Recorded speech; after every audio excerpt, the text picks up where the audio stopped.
નમસ્તે, સ્વાગત છે તમારું ટાટ એચએસ સમાજશાસ્ત્ર પદ્ધતિશાસ્ત્ર 5 ગુણના પ્રશ્નો જવાબમાં. આજે આપણે 5 પ્રશ્નો લેવાના છે. પ્રશ્નો 11 થી 15 પ્રશ્નો લેવાના છે. જો આમાં 5 માર્કના પ્રશ્ન છે એટલે અર્થ, વ્યાખ્યા, લક્ષણો, પ્રકારો, મહત્વ, ગુણો કે મર્યાદાઓ આ બધું એકસાથે ન આવે, પણ એમાં જેટલા મુદ્દા આવેલા છે બધાએ આવરી લીધેલા છે કે જેથી તમારે બીજો પ્રશ્ન છે આનો નાનો ન કરવો પડે એટલા માટે. એટલે આમાં જેટલું આવે છે એટલું લખવાનું છે. ધારો કે અર્થ, વ્યાખ્યા, લક્ષણો અને પ્રકારો એવી રીતે, કે મહત્વ અને મર્યાદા એ રીતે આવી શકે છે. તો જે રીતે આવે એ રીતે આપણે લખવાનું છે. ને 5 ગુણના પ્રશ્નો જવાબ છે એટલે 150 થી 180 શબ્દોમાં આપણે લખવાના હોય છે. તો એ રીતે લખાણ કરવાનું છે. અત્યારે તો મેં તમને બધા ટોપિક વાઇઝ બધા મુદ્દાની સમજણ સાથે બધું સાથે આપેલું છે. હવે જોઈએ પ્રશ્નો 11 છે. સામાજિક સર્વેક્ષણનો અર્થ, વ્યાખ્યા, લક્ષણો, પ્રકારો, મહત્વ, ગુણો, મર્યાદાઓ સમજાવો. હવે એમાં આપણે પ્રસ્તાવના જોઈએ. તો સમાજશાસ્ત્ર એ માનવ સમાજ, સામાજિક સંબંધો, સામાજિક સંસ્થાઓ અને સામાજિક પરિવર્તનોનો વૈજ્ઞાનિક અભ્યાસ કરતું વિજ્ઞાન છે. સમાજમાં વિવિધ પ્રકારની સામાજિક, આર્થિક, સાંસ્કૃતિક, શૈક્ષણિક સમસ્યાઓ જોવા મળે છે. આ સમસ્યાનું વાસ્તવિક સ્વરૂપ, કારણો અને તેમની અસરો જાણવા માટે વિશ્વસનીય માહિતીની જરૂર પડે છે. આવી માહિતી મેળવવા માટે સમાજશાસ્ત્રમાં વિવિધ સંશોધન પદ્ધતિઓનો ઉપયોગ કરવામાં આવે છે, જેમાં સામાજિક સર્વેક્ષણનું મહત્વનું સ્થાન છે. સામાજિક સર્વેક્ષણ એ કોઈ ચોક્કસ વિસ્તાર, સમુદાય અથવા સમાજ વિશે તથ્યાત્મક માહિતી એકત્રિત કરીને તેની વૈજ્ઞાનિક રીતે તપાસ કરવાની પદ્ધતિ છે. ગરીબી, બેરોજગારી, વ્યસન, બાળમજૂરી, મહિલા પ્રશ્નો, શિક્ષણ, આરોગ્ય, અપરાધ અને ગ્રામ વિકાસ જેવા વિષયોના અભ્યાસમાં સામાજિક સર્વેક્ષણનો વ્યાપક ઉપયોગ થાય છે. સમાજની વાસ્તવિક સ્થિતિને સમજવા અને વિકાસલક્ષી યોજનાઓ બનાવવા માટે આ પદ્ધતિ અત્યંત ઉપયોગી સાબિત થાય છે. ત્યાર પછી હવે સામાજિક સર્વેક્ષણનો અર્થ જોઈએ. કોઈ ચોક્કસ વિસ્તાર, સમુદાય અથવા સમાજની સામાજિક, આર્થિક, સાંસ્કૃતિક, શૈક્ષણિક અથવા રાજકીય પરિસ્થિતિઓ વિશે વૈજ્ઞાનિક અને વ્યવસ્થિત રીતે માહિતી એકત્રિત કરવાની પ્રક્રિયાને સામાજિક સર્વેક્ષણ કહેવામાં આવે છે. અન્ય શબ્દોમાં કહીએ તો સમાજમાં અસ્તિત્વ ધરાવતી કોઈ સમસ્યા, પરિસ્થિતિ અથવા જરૂરિયાત વિશે હકીકત આધારિત માહિતી મેળવી તેનો અભ્યાસ કરવાની પ્રક્રિયાને સામાજિક સર્વેક્ષણ કહેવામાં આવે છે. હવે એમાં આપણે વ્યાખ્યાઓ જોઈએ. તો એમાં છે વેલ્સના મત મુજબ સામાજિક સર્વેક્ષણ એ કોઈ ચોક્કસ સામાજિક પરિસ્થિતિ વિશેની હકીકતો એકત્રિત કરવાની વૈજ્ઞાનિક પ્રક્રિયા છે. ત્યાર પછી બર્ગેસના મત મુજબ સામાજિક સર્વેક્ષણ એ સમુદાયની સ્થિતિ, જરૂરિયાતો અને સમસ્યાઓનું વૈજ્ઞાનિક નિરીક્ષણ અને વિશ્લેષણ છે. ત્યાર પછી હવે આપણે સામાજિક સર્વેક્ષણના લક્ષણો જોઈએ. એમાં પેલું છે વૈજ્ઞાનિક પદ્ધતિ. સામાજિક સર્વેક્ષણ સંપૂર્ણપણે વૈજ્ઞાનિક અભિગમ પર આધારિત છે.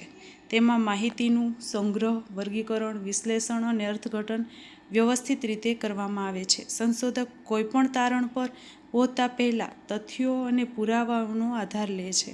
પરિણામે સર્વેક્ષણમાંથી પ્રાપ્ત થયેલા તારણો વધુ વિશ્વસનીય અને પ્રમાણભૂત બને છે. ત્યાર પછી બીજો મુદ્દો છે હકીકતો પર આધારિત અભ્યાસ. તેમાં જોઈએ સામાજિક સર્વેક્ષણમાં કલ્પનાઓ અથવા વ્યક્તિગત માન્યતાઓને બદલે વાસ્તવિક હકીકતોનો અભ્યાસ કરવામાં આવે છે. માહિતી સીધી વ્યક્તિઓ, કુટુંબો, સંસ્થાઓ અથવા સમુદાયોમાંથી મેળવવામાં આવે છે. આથી સમાજની સાચી પરિસ્થિતિ જાણવા મળે છે અને યોગ્ય તારણો સુધી પહોંચી શકાય છે. ત્રીજો મુદ્દો છે ચોક્કસ વિસ્તાર અથવા સમુદાયનો અભ્યાસ. એમાં જોઈએ તો સર્વેક્ષણ સામાન્ય રીતે કોઈ ચોક્કસ ગામ, શહેર, વિસ્તાર, સંસ્થા અથવા સમુદાય પૂરતું મર્યાદિત હોય છે. આથી તે વિસ્તારની વિશિષ્ટ સમસ્યાઓ, જરૂરિયાતો અને પરિસ્થિતિઓનો વિગતવાર અભ્યાસ શક્ય બને છે. ચોથું છે સામાજિક સમસ્યાઓના અભ્યાસ માટે ઉપયોગી. ગરીબી, બેરોજગારી, અપરાધ, વ્યસન, બાળમજૂરી, મહિલા ઉત્પીડન અને અશિક્ષા જેવી સમસ્યાઓના કારણો અને અસરો જાણવા માટે સર્વેક્ષણનો ઉપયોગ થાય છે. તે સમસ્યાના ઉકેલ માટે યોગ્ય માર્ગદર્શન પણ પૂરું પાડે છે. ત્યાર પછી 5મો મુદ્દો છે આયોજનબદ્ધ પ્રક્રિયા. સર્વેક્ષણ શરૂ કરતા પહેલાં તેના હેતુઓ નક્કી કરવામાં આવે છે. પ્રશ્નાવલી અથવા અનુસૂચિ તૈયાર કરવામાં આવે છે અને માહિતી એકત્રિત કરવાની પદ્ધતિ નક્કી કરવામાં આવે છે. આથી સમગ્ર પ્રક્રિયા વ્યવસ્થિત રીતે આગળ વધે છે. ત્યાર પછી 6થો મુદ્દો જોઈએ વ્યાપક માહિતી પૂરી પાડે છે. સામાજિક સર્વેક્ષણ દ્વારા મોટી સંખ્યામાં વ્યક્તિઓ પાસેથી માહિતી મેળવી શકાય છે. આથી સમગ્ર સમુદાય અથવા વિસ્તાર વિશે વ્યાપક અને તથ્યાત્મક માહિતી પ્રાપ્ત થાય છે. ત્યાર પછી હવે આપણે પ્રકારો જોઈએ સામાજિક સર્વેક્ષણના પ્રકારો. એમાં પહેલું છે સામાન્ય સર્વેક્ષણ. સામાન્ય સર્વેક્ષણમાં કોઈ ચોક્કસ વિસ્તાર અથવા સમુદાયની તમામ મહત્વપૂર્ણ બાબતોનો અભ્યાસ કરવામાં આવે છે. તેમાં લોકોની આર્થિક સ્થિતિ, શિક્ષણ, આરોગ્ય, રહેણીકરણી, વ્યવસાય, સાંસ્કૃતિક જીવન અને સામાજિક સંબંધો જેવી બાબતોનો સમાવેશ થાય છે. આ પ્રકારનું સર્વેક્ષણ સમગ્ર સમુદાયનું વ્યાપક ચિત્ર રજૂ કરે છે અને વિકાસલક્ષી આયોજન માટે ખૂબ ઉપયોગી સાબિત થાય છે. ત્યાર પછી બીજો પ્રકાર છે વિશિષ્ટ સર્વેક્ષણ. તેમાં જોઈએ તો આ પ્રકારમાં કોઈ એક ચોક્કસ વિષય અથવા સમસ્યાઓનો જ અભ્યાસ કરવામાં આવે છે. ઉદાહરણ તરીકે બેરોજગારી, વ્યસન, મહિલા શિક્ષણ, બાળમજૂરી છે અથવા અપરાધ જેવી સમસ્યાઓનો અભ્યાસ. આ પ્રકારનું સર્વેક્ષણ સમસ્યાના મૂળ કારણો અને તેની અસરોને ઊંડાણપૂર્વક સમજવામાં મદદરૂપ બને છે. ત્રીજું છે ગણના સર્વેક્ષણ. તેમાં જોઈએ તો આ પ્રકારમાં સમગ્ર વસ્તીના દરેક સભ્ય પાસેથી માહિતી એકત્રિત કરવામાં આવે છે. તેથી પ્રાપ્ત માહિતી ખૂબ જ ચોક્કસ અને વિશ્વસનીય હોય છે. ભારતની વસ્તી ગણતરી એ ગણના સર્વેક્ષણનું શ્રેષ્ઠ ઉદાહરણ છે. જો કે આ પ્રકારમાં સમય, ખર્ચ અને માનવ શક્તિ વધુ જરૂરી બને છે. ત્યાર પછી ચોથો મુદ્દો જોઈએ તો નમૂના સર્વેક્ષણ. આ પ્રકારમાં સમગ્ર વસ્તીને બદલે તેના પ્રતિનિધિ નમૂનાનો અભ્યાસ કરવામાં આવે છે. યોગ્ય રીતે પસંદ કરેલા નમૂના દ્વારા સમગ્ર વસ્તી વિશે તારણો કાઢવામાં આવે છે. આ પદ્ધતિ સમય અને ખર્ચ બંનેની બચત કરે છે અને આધુનિક સંશોધનમાં સૌથી વધુ ઉપયોગમાં લેવાય છે. ત્યાર પછી હવે આપણે જોઈએ સામાજિક સર્વેક્ષણનું મહત્ત્વ. એમાં પહેલો મુદ્દો છે સામાજિક સમસ્યાઓને સમજવામાં મદદરૂપ થાય છે. તો સામાજિક સર્વેક્ષણ દ્વારા સમાજમાં અસ્તિત્વ ધરાવતી વિવિધ સમસ્યાઓના વાસ્તવિક ચિત્ર પ્રાપ્ત થાય છે. ગરીબી, બેરોજગારી, વ્યસન, અપરાધ અને અશિક્ષા જેવી સમસ્યાઓના મૂળ કારણો જાણી શકાય છે. આ માહિતીના આધારે સમસ્યાને યોગ્ય ઉકેલ માટે માર્ગદર્શન મળે છે. ત્યાર પછી બીજો મુદ્દો જોઈએ તો આયોજન અને નીતિ ઘડતરમાં ઉપયોગી. સરકાર અને વિવિધ સંસ્થાઓ નવી યોજનાઓ અને નીતિઓ બનાવતા પહેલાં સામાજિક સર્વેક્ષણનો આધાર લે છે. સર્વેક્ષણ દ્વારા લોકોની જરૂરિયાતો, સમસ્યાઓ અને અપેક્ષાઓ વિશે માહિતી મળે છે. આથી વધુ અસરકારક અને લોકહિતકારી યોજનાઓ બનાવવી શકાય છે. ત્યાર પછી ત્રીજું છે વિશ્વસનીય અને પ્રામાણિક માહિતી પ્રાપ્ત થાય છે. માહિતી સીધી લોકો અને ક્ષેત્રમાંથી એકત્રિત કરવામાં આવતી હોવાથી તે વધુ વિશ્વસનીય બને છે. વૈજ્ઞાનિક રીતે માહિતીનું વિશ્લેષણ થવાથી પરિણામો વધુ પ્રમાણભૂત બને છે. ત્યાર પછી ચોથો મુદ્દો આપણે જોઈએ તો સામાજિક પરિવર્તનનો અભ્યાસ કરવામાં મદદરૂપ. સમાજમાં સમયાંતરે થતા પરિવર્તનોને સમજવા માટે સર્વેક્ષણ ખૂબ ઉપયોગી છે. શિક્ષણ, કુટુંબ, લગ્ન, વ્યવસાય અને જીવનશૈલીમાં થતા ફેરફારો વિશે માહિતી પ્રાપ્ત થાય છે. પાંચમું છે સંશોધન માટે આધાર પૂરો પાડે છે. સામાજિક સર્વેક્ષણમાંથી પ્રાપ્ત માહિતી સંશોધન માટે આધારરૂપ બને છે. નવા સિદ્ધાંતો અને ધારણાઓના વિકાસમાં પણ આ માહિતી ઉપયોગી સાબિત થાય છે. ત્યાર પછી છઠ્ઠો છે લોક કલ્યાણના કાર્યોમાં મદદરૂપ. સરકારી અને બિનસરકારી સંસ્થાઓ સમાજ કલ્યાણની યોજનાઓ ઘડવા માટે સર્વેક્ષણના તારણોનો ઉપયોગ કરે છે. પરિણામે જરૂરિયાતમંદ લોકો સુધી વધુ અસરકારક રીતે સેવાઓ પહોંચાડી શકાય છે. સાતમું છે ભાવિ આયોજન માટે માર્ગદર્શન આપે છે. સર્વેક્ષણ દ્વારા ભવિષ્યની જરૂરિયાતો અને પડકારોનો અંદાજ લગાવી શકાય છે. તેથી લાંબા ગાળાના વિકાસ માટે યોગ્ય આયોજન કરવામાં સરળતા રહે છે. ત્યાર પછી છે સર્વેક્ષણના ગુણો. પહેલું છે વ્યાપક માહિતી પ્રાપ્ત થાય છે. તેમાં જોઈએ તો સર્વેક્ષણ દ્વારા મોટી સંખ્યામાં લોકો પાસેથી માહિતી મેળવી શકાય છે. આથી સમગ્ર વિસ્તાર અથવા સમુદાયની પરિસ્થિતિનો વ્યાપક ખ્યાલ મળે છે. અન્ય પદ્ધતિઓની સરખામણીએ વધુ મોટા ક્ષેત્રનો અભ્યાસ શક્ય બને છે. બીજું છે વાસ્તવિક અને વિશ્વસનીય માહિતી પ્રાપ્ત થાય છે. માહિતી સીધી મૂળ સ્ત્રોતમાંથી મેળવવામાં આવતી હોવાથી તેની વિશ્વસનીયતા વધુ હોય છે. સંશોધકને વાસ્તવિક પરિસ્થિતિનો ખ્યાલ મળે છે અને તારણો વધુ પ્રમાણભૂત બને છે. ત્યાર પછી ત્રીજો મુદ્દો છે નીતિ ઘડતરમાં ઉપયોગી. સર્વેક્ષણના પરિણામો સરકાર અને સંસ્થાઓને યોગ્ય નિર્ણયો લેવામાં મદદરૂપ બને છે.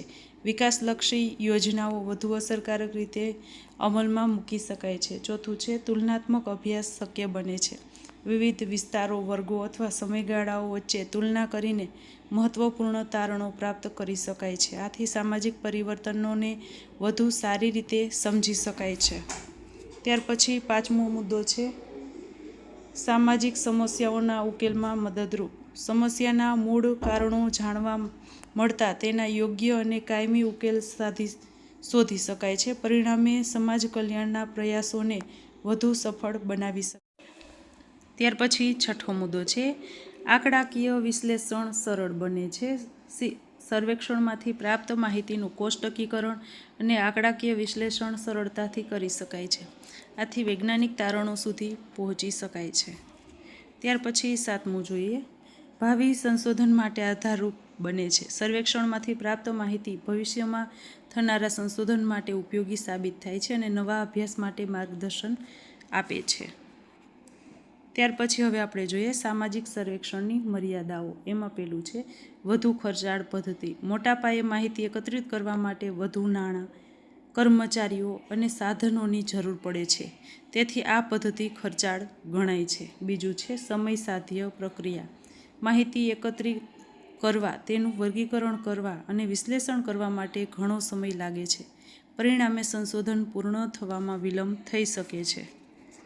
ત્યાર પછી ત્રીજું છે ખોટી માહિતી મળવાની શક્યતા. માહિતીદાતા કેટલીકવાર અજ્ઞાનતા, ભય અથવા સંકોચના કારણે સાચી માહિતી આપતા નથી, જેના કારણે પરિણામોની ચોકસાઈ પર અસર પડી શકે છે. ચોથું છે પ્રશિક્ષિત કર્મચારીઓની જરૂર પડે છે. સર્વેક્ષણ સફળ બનાવવા માટે અનુભવી અને પ્રશિક્ષિત સંશોધકો છે એની જરૂર પડે છે. યોગ્ય તાલીમના અભાવે માહિતીની ગુણવત્તા ઘટી શકે છે. ત્યાર પછી પાંચમો મુદ્દો છે દરેક સમસ્યાનો ઊંડો અભ્યાસ શક્ય નથી. સર્વેક્ષણનો મુખ્ય હેતુ વ્યાપક માહિતી મેળવવાનો હોય છે. તેથી વ્યક્તિગત અથવા માનસિક બાબતોનો ઊંડાણપૂર્વક અભ્યાસ મર્યાદિત રહે છે. છઠ્ઠું છે પક્ષપાતની શક્યતા રહે છે. સંશોધક અથવા માહિતીદાતાના વ્યક્તિગત પૂર્વગ્રહો માહિતીના સંગ્રહ અને અર્થઘટનને અસર કરી શકે છે. ત્યાર પછી સાતમું છે બદલાતી સામાજિક પરિસ્થિતિ. સમાજ સતત પરિવર્તનશીલ હોવાથી સર્વેક્ષણના તારણો લાંબા સમય સુધી સમાન રહેતા નથી. સમય જતાં નવી પરિસ્થિતિઓ ઊભી થઈ શકે છે. છેલ્લે છે ઉપસંહાર જોવાનું છે. આમ સામાજિક સર્વેક્ષણ સમાજશાસ્ત્રીય સંશોધનની એક મહત્વપૂર્ણ વૈજ્ઞાનિક અને વ્યવસ્થિત પદ્ધતિ છે. સમાજની વાસ્તવિક પરિસ્થિતિ જાણવા, સામાજિક સમસ્યાઓના કારણો શોધવા, સમાજ વિકાસલક્ષી યોજનાઓ ઘડવા અને નીતિ નિર્માણ માટે તે અત્યંત ઉપયોગી છે. કેટલીક મર્યાદાઓ હોવા છતાં સમાજના વ્યાપક અને તથ્યાધારિત અભ્યાસ માટે સામાજિક સર્વેક્ષણનું સ્થાન અતિ મહત્વપૂર્ણ છે. આ પદ્ધતિ સમાજના વિકાસ માટે કલ્યાણ માટે માર્ગદર્શક તરીકે કાર્ય કરે છે. ત્યાર પછી 12મો પ્રશ્ન આપણે જોઈએ પ્રયોગ પદ્ધતિનો અર્થ, વ્યાખ્યા, લક્ષણો, પ્રકારો, મહત્વ, ગુણો અને મર્યાદાઓ સમજાવો.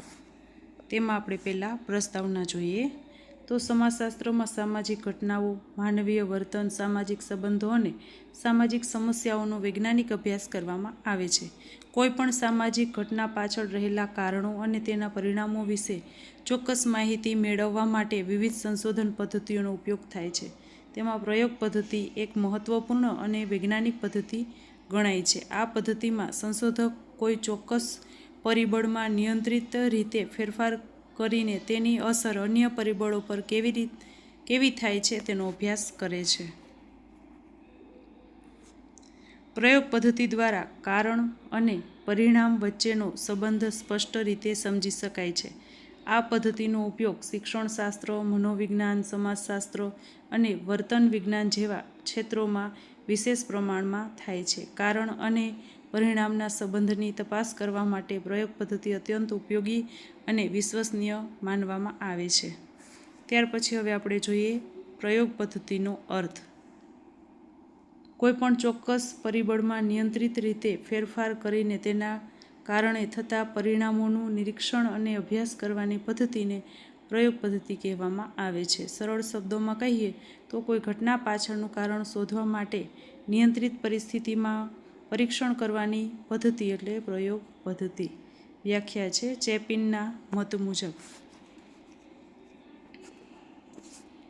પ્રયોગ એ નિયંત્રિત પરિસ્થિતિઓમાં કરવામાં આવતું એવું અવલોકન છે જેના દ્વારા કારણ અને પરિણામ વચ્ચેનો સંબંધ શોધી શકાય છે. ત્યાર પછી ગુડ અને હન્ટના મત મુજબ પ્રયોગ એ એવી સંશોધન પદ્ધતિ છે જેમાં એક પરિબળમાં ફેરફાર કરીને તેની અસર અન્ય પરિબળો પર જોવા મળે છે. ત્યાર પછી હવે આપણે પ્રયોગ પદ્ધતિના લક્ષણો જોઈએ. એમાં પહેલું છે વૈજ્ઞાનિક અને સુવ્યવસ્થિત પદ્ધતિ. પ્રયોગ પદ્ધતિ સંપૂર્ણપણે વૈજ્ઞાનિક અભિગમ પર આધારિત છે. તેમાં સમસ્યાની પસંદગી, ધારણાની રચના, માહિતી સંગ્રહ, પરીક્ષણ અને તારણોની પ્રક્રિયા આયોજનબદ્ધ રીતે કરવામાં આવે છે. દરેક તબક્કે ચોક્કસ નિયમો અનુસાર કરવામાં આવતો હોવાથી પરિણામો વધુ વિશ્વસનીય અને પ્રમાણભૂત બને છે. ત્યાર પછી બીજો મુદ્દો છે નિયંત્રિત પરિસ્થિતિમાં અભ્યાસ. પ્રયોગ દરમિયાન સંશોધક પરિસ્થિતિ અને વિવિધ પરિબળો પર નિયંત્રણ રાખવાનો પ્રયત્ન કરે છે. એક પરિબળમાં ફેરફાર કરવામાં આવે છે જ્યારે અન્ય પરિબળોને સ્થિર રાખવામાં આવે છે. આથી જે પરિણામ મળે છે તેનું કારણ વધુ સ્પષ્ટ રીતે જાણી શકાય છે. ત્યાર પછી હવે ત્રીજો મુદ્દો જોઈએ કારણ અને પરિણામના સંબંધનો અભ્યાસ. પ્રયોગ પદ્ધતિનું મુખ્ય લક્ષણ એ છે કે તે કારણ અને પરિણામ વચ્ચેનો સંબંધ સ્પષ્ટ કરે છે. કયું પરિબળ કઈ અસર પેદા કરે છે અને તે અસર કેટલી છે તે જાણી શકાય છે. ચોથું છે તુલનાત્મક અભ્યાસ શક્ય બને છે. પ્રયોગમાં સામાન્ય રીતે પ્રયોગાત્મક જૂથ અને નિયંત્રિત જૂથનો ઉપયોગ કરવામાં આવે છે. બંને જૂથોની તુલના કરીને તારણો કાઢવામાં આવે છે. આ પ્રક્રિયા પરિણામોની ચોકસાઈમાં વધારો કરે છે. પાંચમું છે પુનરાવર્તન શક્ય બને છે. પ્રયોગને ફરીથી કરીને પરિણામોની ચકાસણી કરી શકાય છે. જો સમાન પરિસ્થિતિમાં સમાન પરિણામો મળે તો પ્રયોગ વધુ વિશ્વસનીય ગણાય છે. ત્યાર પછી છઠ્ઠો મુદ્દો છે નિષ્પક્ષતા જાળવવામાં મદદરૂપ. પ્રયોગમાં વ્યક્તિગત અભિપ્રાયો અથવા કલ્પનાઓ કરતાં તથ્યો અને અવલોકનને મહત્ત્વ આપવામાં આવે છે. તેથી સંશોધનમાં નિષ્પક્ષતા જળવાઈ રહે છે. ત્યાર પછી જોઈએ તો પ્રયોગ પદ્ધતિના પ્રકારો જોઈએ. એમાં પહેલું છે પ્રયોગશાળા પ્રયોગ. આ પ્રકારના પ્રયોગો ખાસ તૈયાર કરેલી નિયંત્રિત પરિસ્થિતિમાં કરવામાં આવે છે. સંશોધક તમામ જરૂરી પરિબળો પર નિયંત્રણ રાખી શકે છે. પરિણામે વધુ ચોક્કસ અને વિશ્વસનીય માહિતી પ્રાપ્ત થાય છે. જોકે કેટલીક વાર આ પરિસ્થિતિ વાસ્તવિક જીવનથી અલગ હોવાથી તેની મર્યાદાઓ પણ જોવા મળે છે. ત્યાર પછી બીજો પ્રકાર છે ક્ષેત્ર પ્રયોગ. ક્ષેત્ર પ્રયોગ વાસ્તવિક સામાજિક પરિસ્થિતિમાં કરવામાં આવે છે. વ્યક્તિઓના તેના કુદરતી વાતાવરણમાં અભ્યાસ કરવામાં આવે છે. આથી પ્રાપ્ત થયેલા પરિણામો વાસ્તવિક જીવન સાથે વધુ નજીકના હોય છે. ત્યાર પછી કુદરતી પ્રયોગ. આ પ્રકારમાં સંશોધક કોઈ કૃત્રિમ પરિસ્થિતિ ઊભી કરતો નથી. કુદરતી રીતે બનેલી ઘટનાઓ અને પરિસ્થિતિઓના આધારે અભ્યાસ કરવામાં આવે છે. સામાજિક પરિવર્તન, કુદરતી આફતો અને સ્થળાંતર જેવા વિષયો પર આવા પ્રયોગો ઉપયોગી બને છે. ત્યાર પછી હવે જોઈએ પ્રયોગ પદ્ધતિનું મહત્ત્વ. પહેલું છે કારણ અને પરિણામના સંબંધને સમજાવવામાં મદદરૂપ. પ્રયોગ પદ્ધતિ દ્વારા કોઈપણ ઘટના પાછળ રહેલા કારણો અને તેના પરિણામો વચ્ચેનો સંબંધ સ્પષ્ટ રીતે સમજી શકાય છે. પરિણામે સમસ્યાના મૂળ કારણો શોધવામાં સરળતા રહે છે. બીજું છે વૈજ્ઞાનિક સંશોધનને મજબૂત બનાવે છે. આ પદ્ધતિ સંશોધનને વધુ વૈજ્ઞાનિક અને પ્રમાણભૂત બનાવે છે. સંશોધક પોતાના તારણો માટે તથ્ય આધારિત પુરાવા રજૂ કરી શકે છે. ત્રીજું છે ધારણાઓની ચકાસણીમાં ઉપયોગી. સંશોધન દરમિયાન રચવામાં આવેલી ધારણાઓ સાચી છે કે નહીં તેની ચકાસણી પ્રયોગ દ્વારા કરી શકાય છે. આથી વૈજ્ઞાનિક જ્ઞાનનો વિકાસ થાય છે. ત્યાર પછી ચોથો મુદ્દો જોઈએ તો નવી પદ્ધતિઓનું મૂલ્યાંકન કરવામાં મદદરૂપ. શૈક્ષણિક, સામાજિક અને વહીવટી ક્ષેત્રોમાં નવી યોજનાઓ અને કાર્યક્રમોની અસરકારકતા જાણવા માટે પ્રયોગો કરવામાં આવે છે. પાંચમું છે ભવિષ્યવાણી કરવામાં મદદરૂપ. પ્રયોગના પરિણામોના આધારે ભવિષ્યમાં સમાન પરિસ્થિતિઓમાં શક્ય પરિણામો વિશે અનુમાન લગાવી શકાય છે. ત્યાર પછી છઠ્ઠું છે સમાજ સુધારણા માટે ઉપયોગી. સામાજિક સુધારણા માટે અમલમાં મૂકવામાં આવેલી યોજનાઓ અને કાર્યક્રમોની અસર જાણવા માટે પ્રયોગ પદ્ધતિ ઉપયોગી બને છે. સાતમું છે નવા જ્ઞાનના વિકાસમાં મદદરૂપ.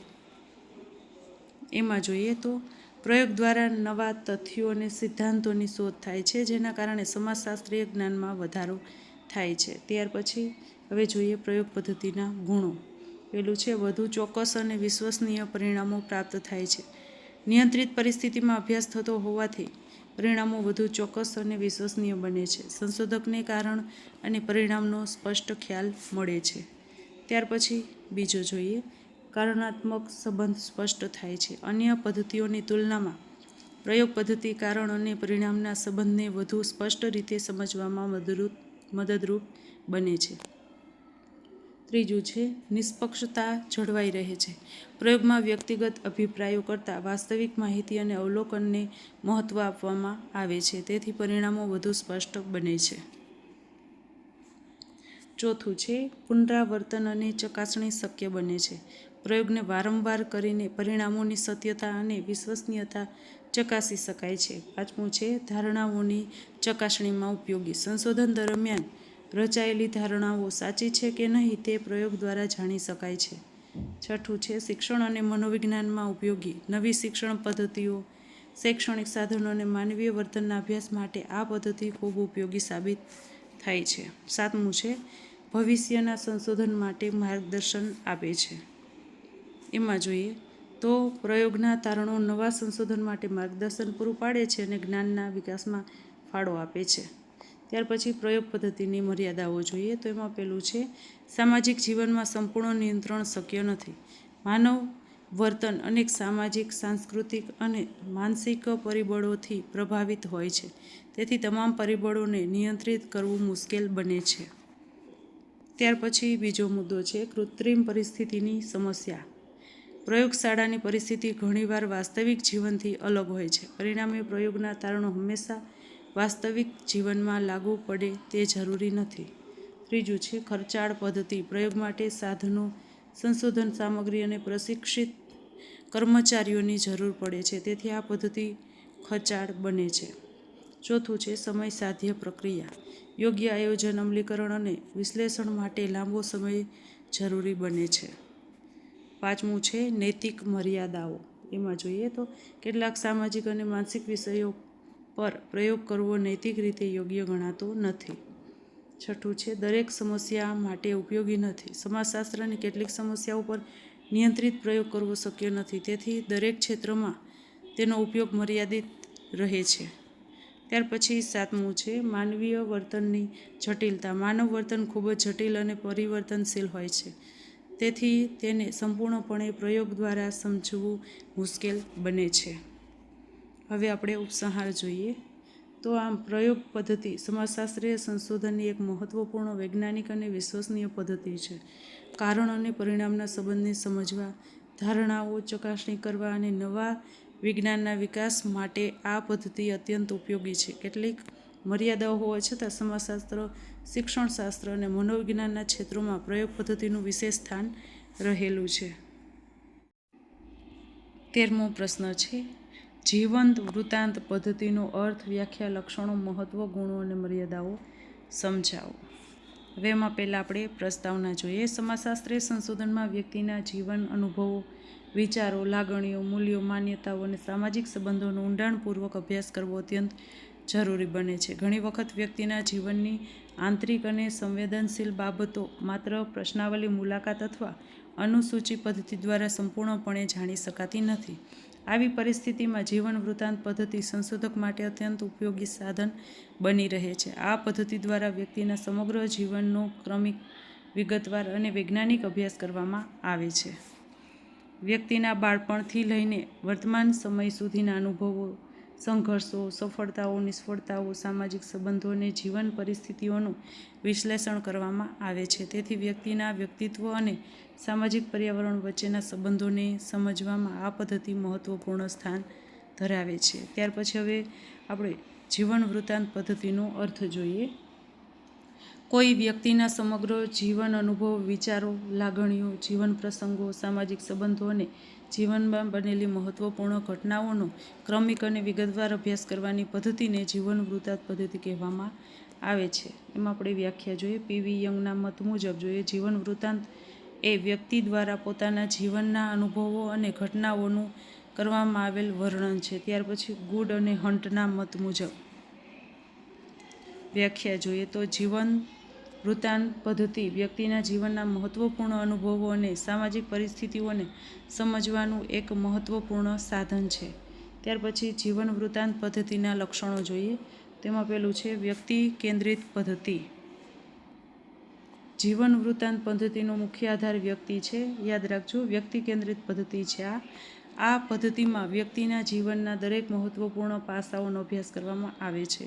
વ્યક્તિનો પરિવાર, શિક્ષણ, વ્યવસાય, સામાજિક સંબંધો, જીવન સંઘર્ષો, સિદ્ધિઓ, મૂલ્યો અને વ્યક્તિત્વના વિકાસને સમજવાનો પ્રયત્ન કરવામાં આવે છે. વ્યક્તિએ જીવનમાં કઈ પરિસ્થિતિઓનો સામનો કર્યો અને તેનાથી તેના વિચારો અને વર્તન પર કેવી અસર પડી તેનો અભ્યાસ કરવામાં આવે છે. આથી વ્યક્તિના સમગ્ર જીવનનું વાસ્તવિક ચિત્ર પ્રાપ્ત થાય છે. ત્યાર પછી જોઈએ તો ગુણાત્મક માહિતી પર આધારિત પદ્ધતિ. આ પદ્ધતિમાં આંકડાકીય માહિતી કરતાં વ્યક્તિના અનુભવો, લાગણીઓ, આશાઓ, નિરાશાઓ, માન્યતાઓ અને જીવન દ્રષ્ટિ જેવી ગુણાત્મક માહિતી પર વધુ ભાર મૂકવામાં આવે છે. વ્યક્તિના જીવનની એવી ઘણી બાબતો જાણવા મળે છે જે માત્ર સંખ્યાત્મક માહિતી દ્વારા જાણી શકાતી નથી. આથી સંશોધક વ્યક્તિના આંતરિક જીવન અને માનસિક પરિસ્થિતિને વધુ સારી રીતે સમજી શકે છે. ત્યાર પછી ત્રીજો મુદ્દો છે જીવનના ક્રમિક અભ્યાસ પર ભાર. જીવન વૃત્તાંત પદ્ધતિમાં વ્યક્તિના જીવનનો અભ્યાસ સમયક્રમ પ્રમાણે કરવામાં આવે છે. બાળપણથી શરૂ કરીને કિશોરાવસ્થા, યુવાની અને પ્રૌઢાવસ્થાના વિવિધ તબક્કાઓનો અભ્યાસ કરવામાં આવે છે. જીવનના દરેક તબક્કામાં થયેલા અનુભવો અને પરિવર્તનોનું વિશ્લેષણ કરવામાં આવે છે. આથી વ્યક્તિના વ્યક્તિત્વ વિકાસની પ્રક્રિયા વધુ સ્પષ્ટ રીતે સમજી શકાય છે. ચોથો મુદ્દો જોઈએ તો ઊંડાણપૂર્વકનો અભ્યાસ. આ પદ્ધતિની સૌથી મોટી વિશેષતા એ છે કે તે વ્યક્તિના જીવનનો ખૂબ જ ઊંડાણપૂર્વક અભ્યાસ કરે છે. વ્યક્તિના જીવન સાથે સંકળાયેલી દરેક મહત્વપૂર્ણ ઘટના, અનુભવ અને સંબંધનું વિશ્લેષણ કરવામાં આવે છે. પરિણામે સંશોધકને વ્યક્તિના જીવનની વ્યાપક અને ગહન સમજ પ્રાપ્ત થાય છે.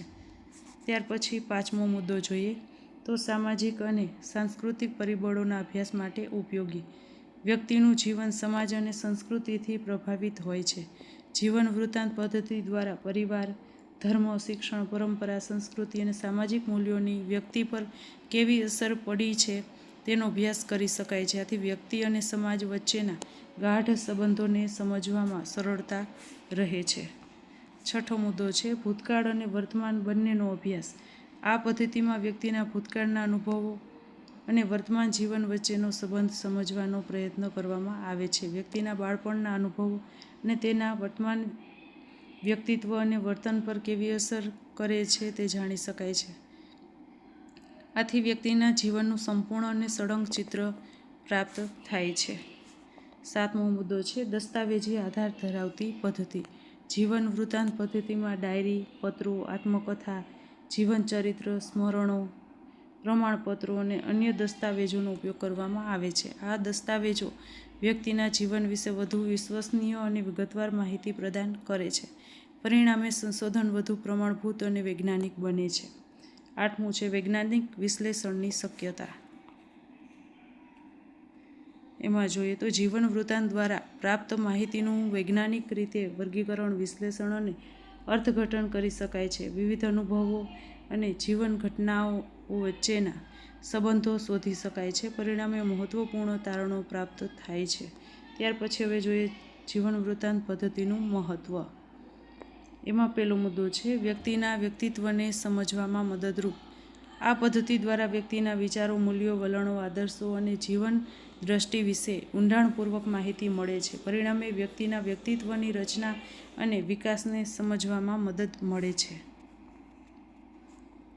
બીજો મુદ્દો છે સામાજિક પરિસ્થિતિઓની અસર સમજવામાં ઉપયોગી. પરિવાર, ધર્મ, શિક્ષણ, આર્થિક સ્થિતિ અને સામાજિક પરંપરાઓએ વ્યક્તિના જીવન પર કેવી અસર કરી છે તે જાણી શકાય છે. આથી સામાજિક પરિબળોના પ્રભાવનું વિશ્લેષણ શક્ય બને છે. ત્યાર પછી ત્રીજો મુદ્દો આપણે જોઈએ તો સામાજિક સમસ્યાઓના અભ્યાસમાં ઉપયોગી. અપરાધ, વ્યસન, ગરીબી, બાળમજૂરી, છૂટાછેડા અને અન્ય સામાજિક સમસ્યાઓના મૂળ કારણો સમજવા માટે જીવન વૃત્તાંત પદ્ધતિ ખૂબ ઉપયોગી બને છે. વ્યક્તિના જીવનના અનુભવો દ્વારા સમસ્યાના મૂળ સુધી પહોંચી શકાય છે. ચોથું છે માનવીય વર્તન સમજવામાં સહાયક. વ્યક્તિ શા માટે કોઈ ચોક્કસ પ્રકારનું વર્તન કરે છે તે જાણવા માટે તેના જીવન અનુભવો અને પરિસ્થિતિઓનો અભ્યાસ જરૂરી બને છે. આ કાર્યમાં જીવન વૃત્તાંત પદ્ધતિ મહત્વપૂર્ણ ભૂમિકા ભજવે છે. પાંચમું જોઈએ તો કેસ સ્ટડી માટે આધારરૂપ.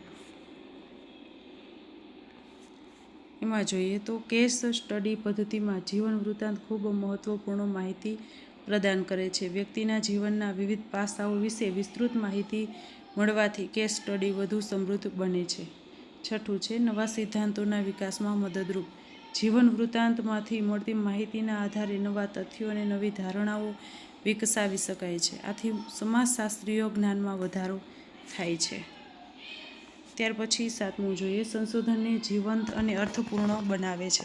આ પદ્ધતિ દ્વારા પ્રાપ્ત માહિતી માનવીય અનુભવો અને વાસ્તવિક જીવન સાથે જોડાયેલી હોવાથી સંશોધન વધુ જીવંત, રસપ્રદ અને અર્થપૂર્ણ બને છે. ત્યાર પછી જીવન વૃત્તાંત પદ્ધતિના ગુણો જોઈએ. એમાં પહેલું છે ઊંડાણપૂર્વકની માહિતી પ્રાપ્ત થાય છે.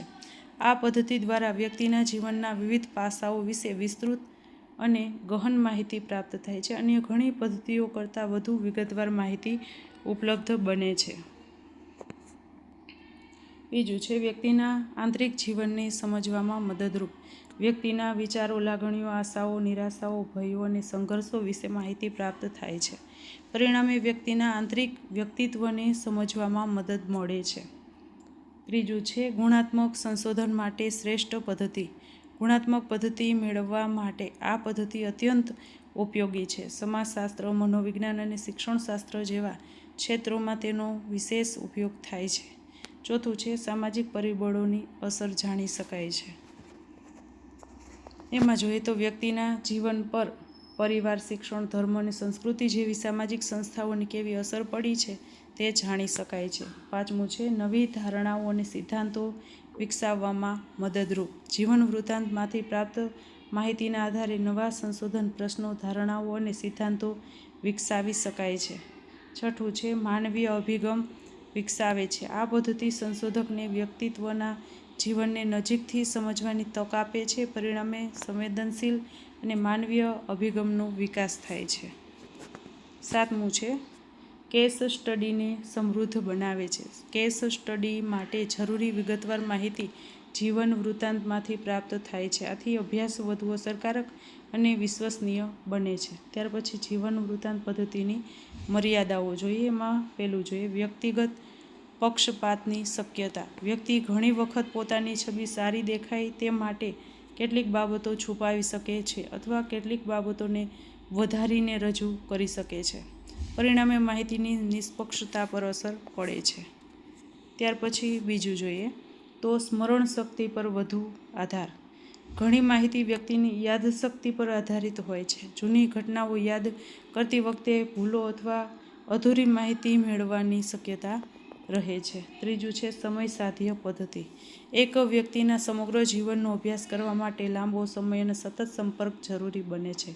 આથી આ પદ્ધતિ સમય સાધ્ય ગણાય છે. ચોથું છે સામાન્યકરણ મુશ્કેલ. એમાં જોઈએ તો આ એક અથવા થોડા વ્યક્તિઓના જીવન પરથી સમગ્ર સમાજ માટે સામાન્ય તારણો કાઢવા મુશ્કેલ બને છે. તેથી સામાન્યકરણની મર્યાદા રહે છે. પાંચમી છે માહિતીની ચકાસણી મુશ્કેલ. વ્યક્તિ દ્વારા કરવામાં આવેલી તમામ માહિતીની સત્યતા ચકાસવી હંમેશા શક્ય બનતી નથી. તેથી માહિતીની વિશ્વસનીયતા અંગે પ્રશ્નો ઊભા થઈ શકે છે. છઠ્ઠું છે ભાવનાત્મક અસર. વ્યક્તિ પોતાની લાગણીઓને પૂર્વગ્રહોના પ્રભાવ હેઠળ માહિતી આપી શકે છે, જેના કારણે કેટલીકવાર માહિતીમાં નિષ્પક્ષતા ઘટી શકે છે. ત્યાર પછી સાતમું છે વધુ સમય, ખર્ચ અને મહેનતની જરૂર. વિગતવાર માહિતી એકત્રિત કરવા, દસ્તાવેજો મેળવવા અને માહિતીનું વિશ્લેષણ કરવા માટે વધુ સમય, ખર્ચ અને મહેનતની જરૂર પડે છે. ત્યાર પછી હવે આપણે ઉપસંહાર છેલ્લે જોઈએ તો આમ જીવન વૃત્તાંત પદ્ધતિ સમાજશાસ્ત્રીય સંશોધનની એક મહત્વપૂર્ણ ગુણાત્મક પદ્ધતિ છે. વ્યક્તિના જીવન, અનુભવો, વિચારો, લાગણીઓ અને સામાજિક સંબંધોને ઊંડાણપૂર્વક સમજવા માટે આ પદ્ધતિ અત્યંત ઉપયોગી છે. વ્યક્તિ અને સમાજ વચ્ચેના સંબંધો સમજવા, સામાજિક સમસ્યાઓના મૂળ કારણો શોધવા અને નવા જ્ઞાનના વિકાસ માટે જીવન વૃત્તાંત પદ્ધતિ મહત્વપૂર્ણ ફાળો આપે છે. કેટલીક મર્યાદાઓ હોવા છતાં સમાજશાસ્ત્ર, મનોવિજ્ઞાન અને શિક્ષણશાસ્ત્રના ક્ષેત્રોમાં તેનું વિશિષ્ટ સ્થાન છે. ત્યાર પછી હવે 14મો પ્રશ્ન જોઈએ. સામાજિક મોજણી પદ્ધતિનો અર્થ, વ્યાખ્યા, લક્ષણો, પ્રકારો, મહત્વ, ગુણો અને મર્યાદાઓ સમજાવો. એમાં હવે આપણે પહેલાં પ્રસ્તાવના જોઈએ. સમાજશાસ્ત્રમાં સમાજની વિવિધ સમસ્યાઓ, પરિસ્થિતિઓ, જરૂરિયાતો અને પરિવર્તનોનો વૈજ્ઞાનિક અભ્યાસ કરવો જરૂરી બને છે. સમાજમાં ગરીબી, બેકારી, અશિક્ષણ, બાળમજૂરી, વ્યસન, ગુનાખોરી અને અન્ય સામાજિક સમસ્યાઓ વિશે વાસ્તવિક માહિતી મેળવવા માટે સામાજિક મોજણી પદ્ધતિનો ઉપયોગ કરવામાં આવે છે. આ પદ્ધતિ દ્વારા કોઈ ચોક્કસ વિસ્તાર, સમુદાય અથવા વર્ગ વિશે વ્યવસ્થિત રીતે માહિતી એકત્રિત કરવામાં આવે છે. એમાં આગળ જોઈએ તો સામાજિક મોજણી પદ્ધતિ આધુનિક સમાજશાસ્ત્રીય સંશોધનની મહત્વપૂર્ણ પદ્ધતિ છે. તે સમાજની વાસ્તવિક સ્થિતિ જાણવા, સમસ્યાઓના કારણો સમજવા અને તેના ઉકેલો સૂચવવા માટે ઉપયોગી બને છે. સરકાર, સામાજિક સંસ્થાઓ, સંશોધકો અને આયોજનકારો માટે આ પદ્ધતિ અત્યંત મહત્વપૂર્ણ માનવામાં આવે છે. ત્યાર પછી જોઈએ સામાજિક મોજણી પદ્ધતિનો અર્થ. કોઈ ચોક્કસ વિસ્તાર, સમુદાય અથવા સમાજ વિશેની માહિતી વ્યવસ્થિત રીતે, વૈજ્ઞાનિક રીતે એકત્રિત કરીને તેનો અભ્યાસ કરવાની પદ્ધતિને સામાજિક મોજણી પદ્ધતિ કહેવામાં આવે છે. ત્યાર પછી સરળ શબ્દોમાં કહીએ તો સમાજની વાસ્તવિક સ્થિતિ જાણવા માટે કરવામાં આવતો વૈજ્ઞાનિક અભ્યાસ એટલે સામાજિક મોજણી. વ્યાખ્યા જોઈએ. વેલ્સના મત મુજબ સામાજિક મોજણી એ ચોક્કસ વિસ્તારની સામાજિક પરિસ્થિતિઓ અને સમસ્યાઓનો વૈજ્ઞાનિક અભ્યાસ કરે છે. ત્યાર પછી સમાજશાસ્ત્રી બર્ગેસના મત મુજબ સામાજિક મોજણી એ સમુદાયની સ્થિતિ અને જરૂરિયાતો અંગેની હકીકતો એકત્રિત કરવાની પ્રક્રિયા છે. હવે સામાજિક મોજણી પદ્ધતિના લક્ષણો જોઈએ. એમાં પહેલું લક્ષણ છે વૈજ્ઞાનિક પદ્ધતિ. સામાજિક મોજણી સંપૂર્ણપણે વૈજ્ઞાનિક અભિગમ પર આધારિત છે. માહિતી એકત્રિત કરવા, વર્ગીકરણ કરવા અને વિશ્લેષણ કરવા માટે ચોક્કસ પદ્ધતિઓ અપનાવવામાં આવે છે. આથી પરિણામો વધુ વિશ્વસનીય બને છે. ત્યાર પછી બીજું છે વાસ્તવિક માહિતી પર આધારિત. આ પદ્ધતિમાં માહિતી સીધી સમાજમાંથી એકત્રિત કરવામાં આવે છે, તેથી માહિતી વાસ્તવિક અને તથ્ય આધારિત હોય છે. અનુમાન અથવા કલ્પનાઓને બદલે હકીકતોને મહત્ત્વ આપવામાં આવે છે. ત્રીજું છે ચોક્કસ વિસ્તારનો અભ્યાસ. સામાજિક મોજણી સામાન્ય રીતે કોઈ ચોક્કસ ગામ, શહેર, વિસ્તાર અથવા સમુદાયમાં કરવામાં આવે છે. આથી તે વિસ્તારની વિશિષ્ટ સમસ્યાઓ અને પરિસ્થિતિઓનો ઊંડાણપૂર્વક અભ્યાસ શક્ય બને છે. ત્યાર પછી ચોથું છે સામાજિક સમસ્યાઓના અભ્યાસ માટે ઉપયોગી. ગરીબી, બેકારી, અપરાધ, અશિક્ષણ, આરોગ્ય અને આવાસ જેવી સામાજિક સમસ્યાઓના અભ્યાસ માટે આ પદ્ધતિ ખૂબ ઉપયોગી છે. પાંચમું છે વિશાળ માહિતી એકત્રિત કરવાની ક્ષમતા. આ પદ્ધતિ દ્વારા મોટી સંખ્યામાં લોકો પાસેથી માહિતી મેળવી શકાય છે. પરિણામે સમગ્ર સમાજનું પ્રતિનિધિત્વ કરતી માહિતી પ્રાપ્ત થાય છે. છઠ્ઠું છે આયોજન અને વિકાસ માટે ઉપયોગી. એમાં જોઈએ તો મોજણી દ્વારા પ્રાપ્ત માહિતીના આધારે વિકાસ યોજનાઓ અને કલ્યાણકારી કાર્યક્રમો તૈયાર કરી શકાય છે. સાતમું છે આંકડાકીય વિશ્લેષણ શક્ય બને છે. પ્રાપ્ત માહિતીનું આંકડાકીય પદ્ધતિઓ દ્વારા વિશ્લેષણ કરી શકાય છે. આથી તારણો વધુ ચોક્કસ અને વિશ્વસનીય બને છે.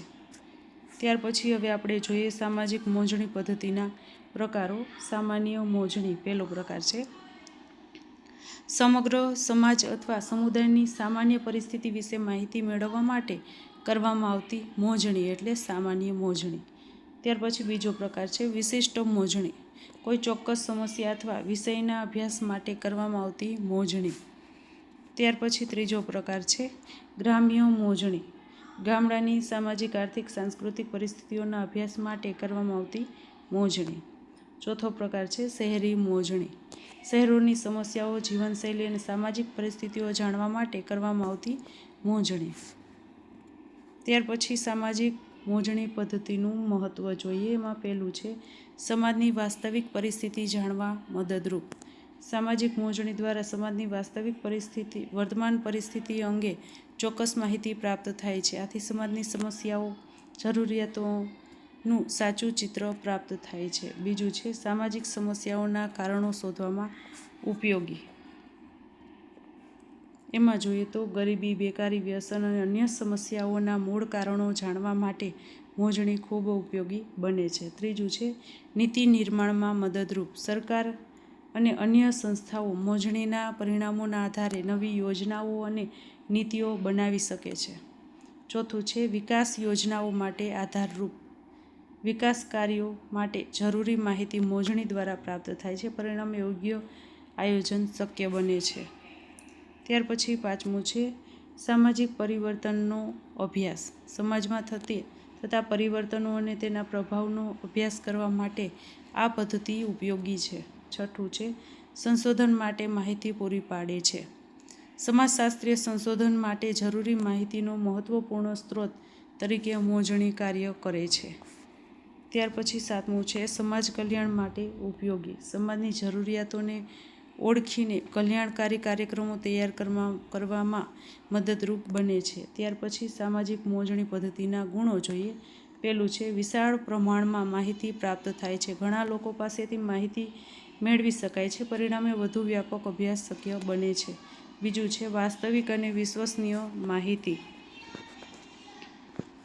તેમાં જોઈએ તો માહિતી સીધી લોકો પાસેથી મેળવવામાં આવતી હોવાથી તે વધુ વિશ્વસનીય હોય છે. ત્રીજું છે આંકડાકીય વિશ્લેષણ શક્ય બને છે. પ્રાપ્ત માહિતીનું વૈજ્ઞાનિક અને આંકડાકીય વિશ્લેષણ કરી શકાય છે. ચોથું છે સામાજિક આયોજનમાં ઉપયોગી. વિકાસ અને કલ્યાણકારી યોજનાઓ ઘડવા માટે જરૂરી માહિતી ઉપલબ્ધ થાય છે. પાંચમું છે સમયની માંગ અનુસાર માહિતી. વર્તમાન પરિસ્થિતિ વિશેની તાજી માહિતી પ્રાપ્ત થાય છે. ત્યાર પછી છઠ્ઠું છે નીતિ ઘડવામાં મદદરૂપ. સરકાર અને સંસ્થાઓ માટે નીતિ નિર્માણમાં ઉપયોગી સાબિત થાય છે. સાતમું છે સામાજિક જાગૃતિમાં વધારો કરે છે. સમાજની સમસ્યાઓ પ્રકાશમાં આવતા લોકોમાં જાગૃતિ વધે છે. સામાજિક મોજણી પદ્ધતિના ની મર્યાદાઓ જોઈએ તો પહેલું છે ખર્ચાળ પદ્ધતિ.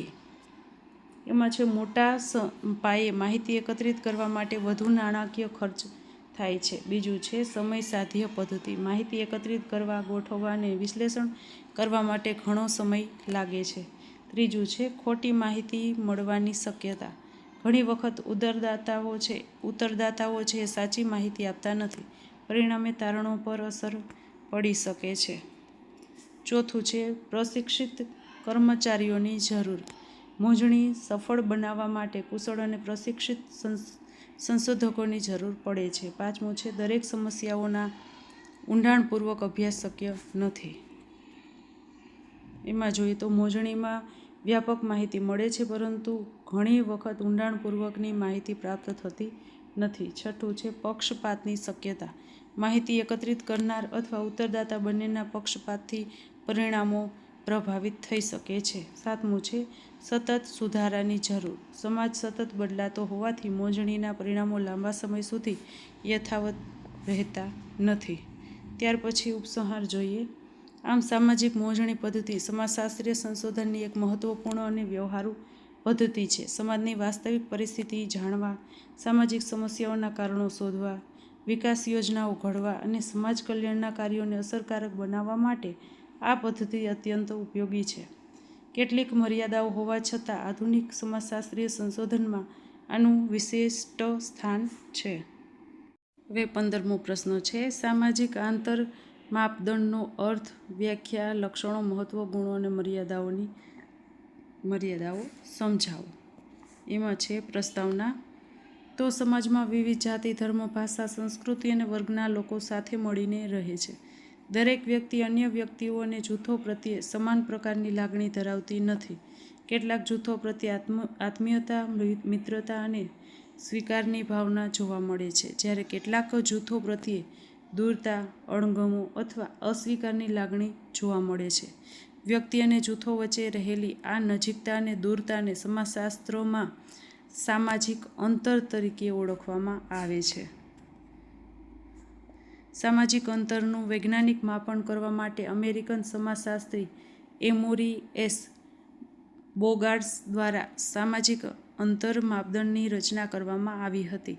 આ માપદંડ સમાજમાં રહેલા પૂર્વગ્રહો, ભેદભાવ, સામાજિક સંબંધો અને જૂથો વચ્ચેના અંતરના અભ્યાસ માટે અત્યંત ઉપયોગી સાધન છે. ત્યાર પછી હવે જોઈએ સામાજિક અંતર માપદંડનો અર્થ. વ્યક્તિ અથવા જૂથ અન્ય વ્યક્તિ અથવા જૂથ પ્રત્યે કેટલી સામાજિક નજીકતા અથવા દૂરતા અનુભવે છે તેનું માપન કરવાની પદ્ધતિને સામાજિક અંતર માપદંડ કહેવામાં આવે છે. એમાં જોઈએ તો સરળ શબ્દોમાં લોકો અન્ય વ્યક્તિઓ અથવા જૂથોને કેટલા પ્રમાણમાં સ્વીકારે છે કે નકારે છે તેનું માપન કરવાની પદ્ધતિ એટલે સામાજિક અંતર પદ્ધતિ. વ્યાખ્યા જોઈએ. બોગાર્ડના મત મુજબ સામાજિક અંતર એ વ્યક્તિઓ કે જૂથો વચ્ચે રહેલી સ્વીકાર્યતા અને અસ્વીકાર્યતાની માત્રા દર્શાવે છે.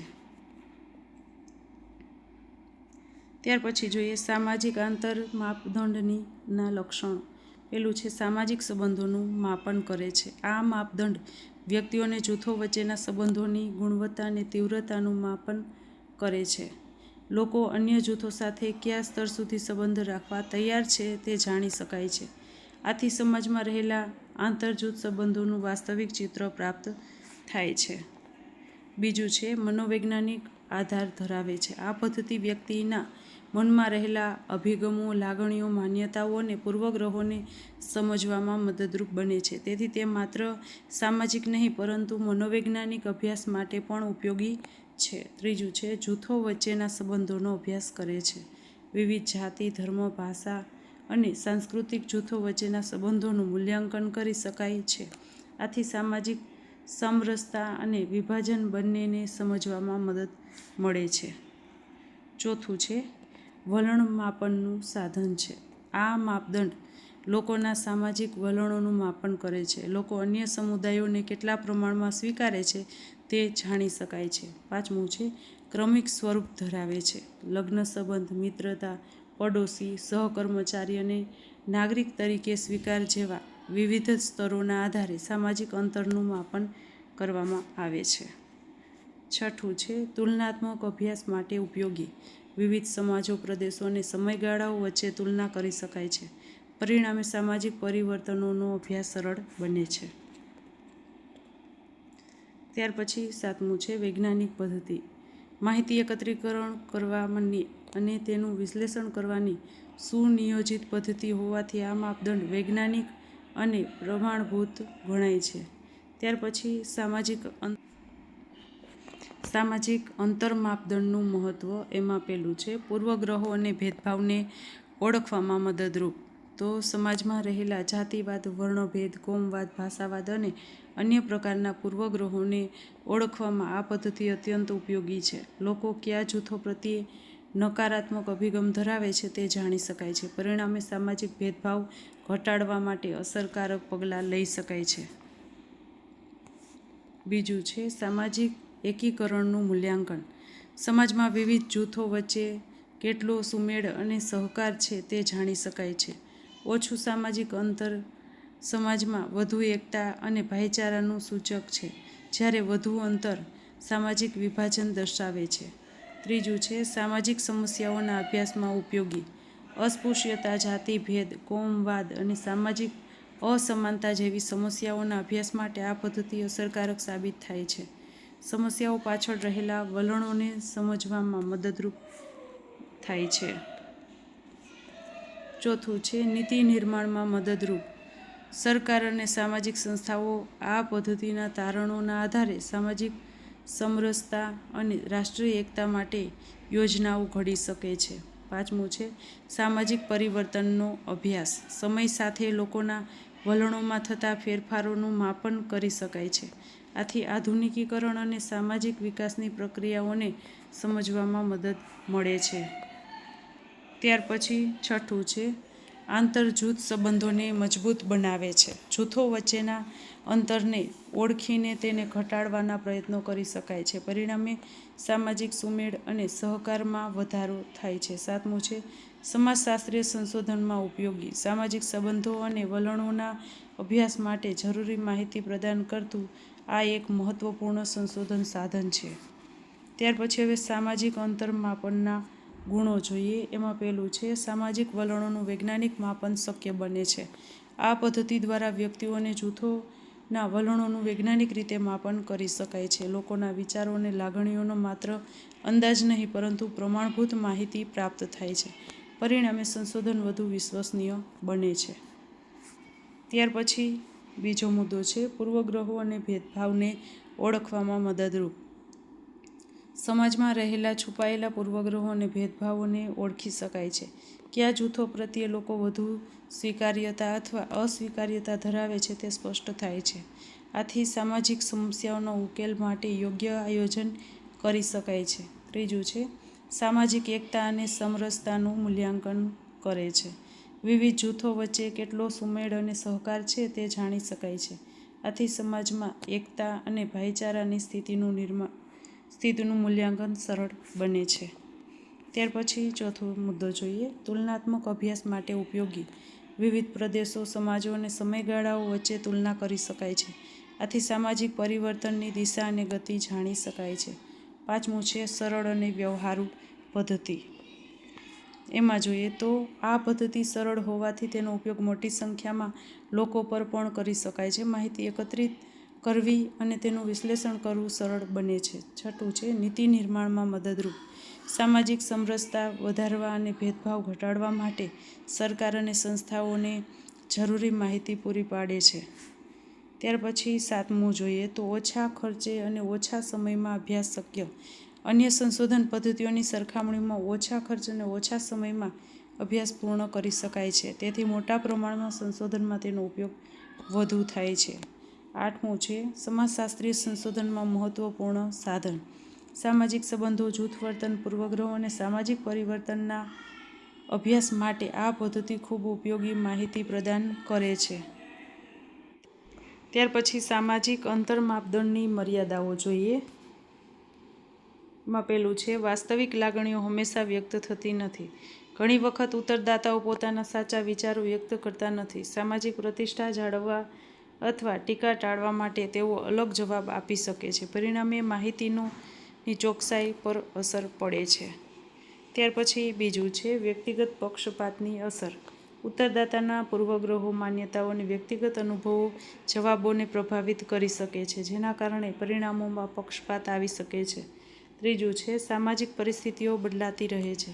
લોકોના વલણો સમય સાથે બદલાતા રહે છે. તેથી એક સમયે પ્રાપ્ત થયેલા પરિણામો ભવિષ્યમાં યથાવત રહે તે જરૂરી નથી.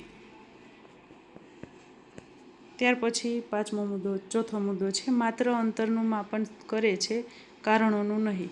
આ પદ્ધતિ લોકો વચ્ચે કેટલું અંતર છે તે દર્શાવે છે, પરંતુ તે અંતર પાછળનું મૂળ કારણોની સંપૂર્ણ માહિતી આપતી નથી. પાંચમું છે સાંસ્કૃતિક ભિન્નતાઓનો પ્રભાવ. વિવિધ સંસ્કૃતિઓમાં સામાજિક સંબંધોની વ્યાખ્યા અલગ હોઈ શકે છે. તેથી વિવિધ સમાજોની તુલના કરતી વખતે મુશ્કેલીઓ ઊભી થઈ શકે છે. ત્યાર પછી છઠ્ઠું છે ભાવનાત્મક અને માનસિક પરિબળોની અસર. વ્યક્તિની મનોદશા, લાગણીઓ અને અનુભવો તેના જવાબોને અસર કરી શકે છે, જેના કારણે કેટલીકવાર માહિતીમાં અસંગતતા જોવા મળે છે. સાતમું છે ઊંડાણપૂર્વકની માહિતી મળતી નથી. આ પદ્ધતિ વ્યાપક માહિતી આપે છે, પરંતુ વલણોના મૂળ કારણો જાણવા માટે મુલાકાત, કેસ સ્ટડી અથવા અન્ય પદ્ધતિઓની જરૂર પડે છે. આઠમું છે સામાજિક જીવનની જટિલતાનું સંપૂર્ણ ચિત્ર આપતી નથી. માનવીય સંબંધો ખૂબ જ જટિલ હોય છે. માત્ર સ્વીકાર્યતા અને અસ્વીકાર્યતાના આધારે તમામ સંબંધોનું સંપૂર્ણ મૂલ્યાંકન શક્ય નથી. ત્યાર પછી હવે ઉપસંહાર છેલ્લે જોઈએ. આમ સામાજિક અંતર માપદંડ સમાજમાં વ્યક્તિઓ અને જૂથો વચ્ચે રહેલી નજીકતા, દૂરતા, સ્વીકાર્યતા અને અસ્વીકાર્યતાનું વૈજ્ઞાનિક માપન કરતું મહત્વપૂર્ણ સાધન છે. સામાજિક પૂર્વગ્રહો, ભેદભાવ, સામાજિક એકતા અને આંતર જૂથ સંબંધોને સમજવા માટે આ પદ્ધતિ અત્યંત ઉપયોગી છે. તેની મદદથી સમાજમાં રહેલા વિભાજનોને ઓળખી સમરસતા અને રાષ્ટ્રીય એકતા વધારવાના પ્રયત્નો કરી શકાય છે. કેટલીક મર્યાદાઓ હોવા છતાં સમાજશાસ્ત્રીય સંશોધનમાં તેનું વિશિષ્ટ સ્થાન છે. આ સાથે આપણા 5 પ્રશ્નો છે પૂરા થાય છે. અને હજી જો તમારે પદ્ધતિશાસ્ત્રના કોઈ પ્રશ્ન જોતા હોય તો કમેન્ટમાં કહેશો. જો તમને મારા વિડીયો ગમતા હોય તો લાઈક કરજો, શેર કરજો અને સબસ્ક્રાઈબ કરજો. Thank you.